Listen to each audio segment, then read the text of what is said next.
Hello everyone. मैंने कुछ मॉक्स दिए थे गाइडली के, तो मैं आपको उसका स्कोर शेयर करती हूँ।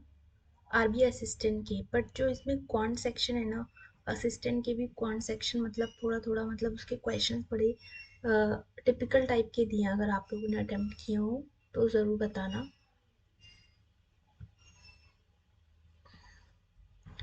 ये तो जो मैंने बड़ा ये था, मॉक सेकंड है जो मैंने दिया, and I got 56 score out of 80, and इसकी कट ऑफ गई है 65। जस्ट बिकॉज ऑफ मैं न्यूमेरिकल में कुछ और भी अच्छा अटेम्प्ट कर सकती थी, मैं नहीं कर पाई। न्यूमेरिकल में मैं और भी कर सकती थी, मैं भी नहीं कर पाई न्यूमेरिकल में, क्योंकि 30 कर सकते थे। और इसकी परसेंटाइल आप देखो, परसेंटाइल इसकी बनी है 57 percentile, which is a very bad percentile. But इसमें मैं क्वांट में लैक ऑफ स्पीड की वजह से नहीं कर पाई। न्यूमेरिकल में मैंने 38 अटैम्प्ट किए हैं, आप देख सकते हैं। 38 अटैम्प्ट किए हैं और उसमें से 4 इनकरेक्ट हुए हैं, एक दो तो मेरे इस वजह से मैं नहीं करती क्योंकि वन लाइनर होते हैं तो वो कई बार क्या होते हैं, गलत होने के चांसेस होते हैं। बट आई थिंक जो रीजनिंग का सेक्शन है ना, वो एक्चुअल आरबी पीओ के एग्जाम का लेवल है, एक्चुअल एग्जाम। और अगर आप आरआरबी पीओ दोगे तो थोड़ा सा उससे हाई लेवल है एक्चुअल एग्जाम से। तो अगर आपको हमारा जैसे स्कोर कई बार अच्छा नहीं आता, तो अगर हम इस लेवल के मॉक्स देते तो हमें एक्चुअल इंटरफेस, एक्चुअल क्वेश्चंस मिलेंगे, तो वो भी हेल्प करता है हमारे लिए। क्योंकि हम हाई डिफिकल्टी लेवल के पीछे जाते हैं और एक्चुअल एग्जाम में कई बार हम लो डिफिकल्टी के क्वेश्चंस भी नहीं अटेम्प्ट कर पाते हैं।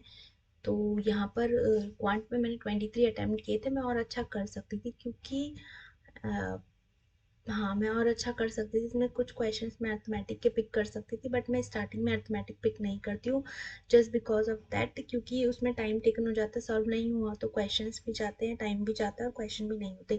अभी आप डीआई देखो, डीआई का देखो क्वेश्चंस कैसे दिए हैं। क्वेश्चन डीआई डुएबल हैं, बट क्वेश्चंस ऐसे उन्होंने, एक आरबीआई असिस्टेंट के मॉक में भी उन्होंने क्वेश्चंस ऐसे दिए हुए हैं जैसे कि मतलब बहुत डिफिकल्ट टाइप के। इतने तो मतलब आईबीपीएस पीओ में भी नहीं आए थे। आईबीपीएस पीओ में भी जो क्वेश्चंस आए थे वो बहुत स्ट्रेट फॉरवर्ड थे।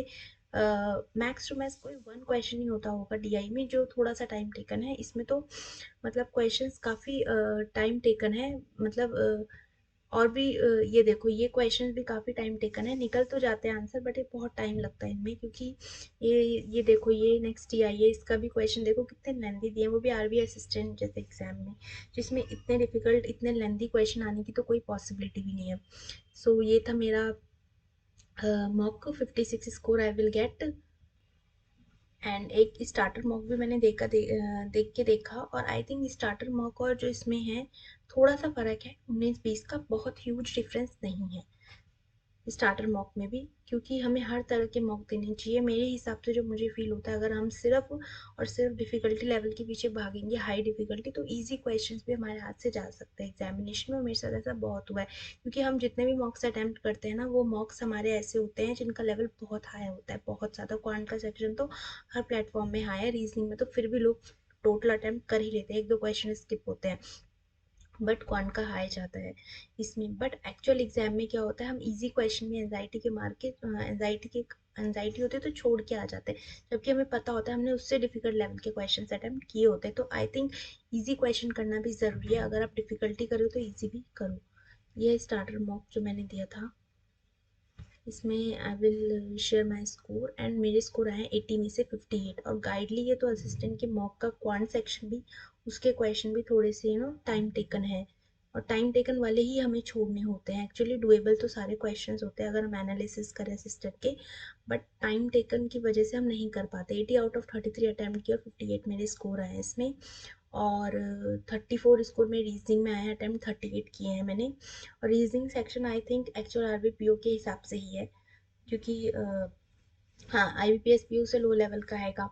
Actual IBPS actual RRB PO के हिसाब से ही है, कुछ 19-20 का फर्क होगा, इवन नहीं है। और हमें ये रियल वाले करने चाहिए। अगर हमारे स्कोर बहुत डाउन आ रहे हैं तो डेफिनेटली इतने कम टाइम में आप बहुत ज़्यादा बूस्ट अप नहीं कर सकते, बट आपको मेंटेन जरूर करना है। उसके लिए आप आरबीआई असिस्टेंट के मॉक दीजिए, चाहे वो गाइडली के, और गाइडली के आरबीआई असिस्टेंट के मॉक्स भी काफ़ी अच्छे हैं।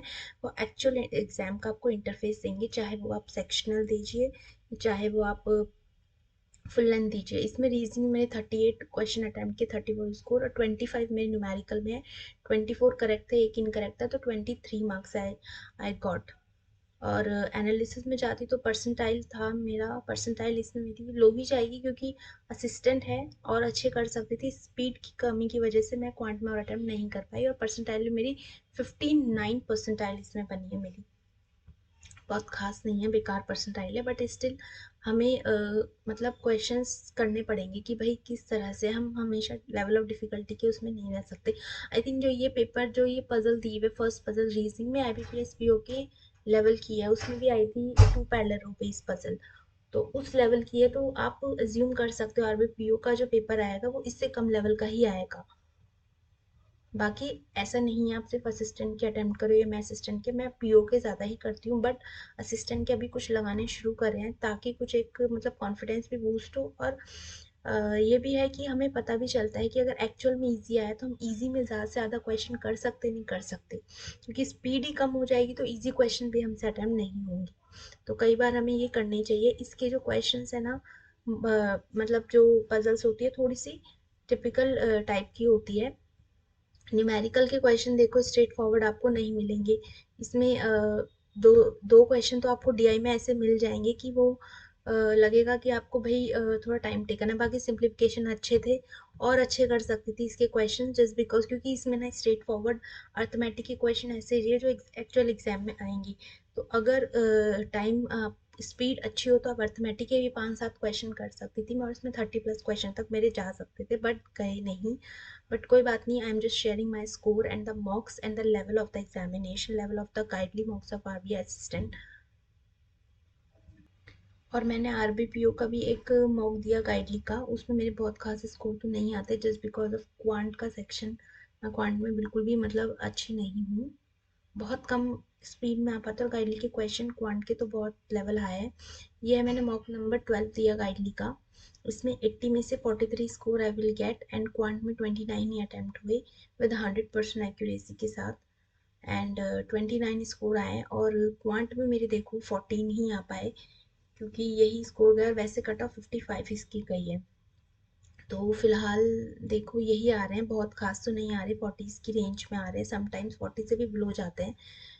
सो लेट्स देखते हैं कि क्या होता है इस बार, बट जैसे भी हैं आप, आई थिंक हमें थोड़े से लो लेवल के मॉक्स भी देने चाहिए हाई के साथ साथ, वो हमारा कॉन्फिडेंस भी बूस्ट करते हैं। तो मिलती हूँ मैं आपसे अपनी नेक्स्ट वीडियो में, और बहुत टाइम बाद अपलोड करी है मैंने, तब तक के लिए बेस्ट ऑफ लक।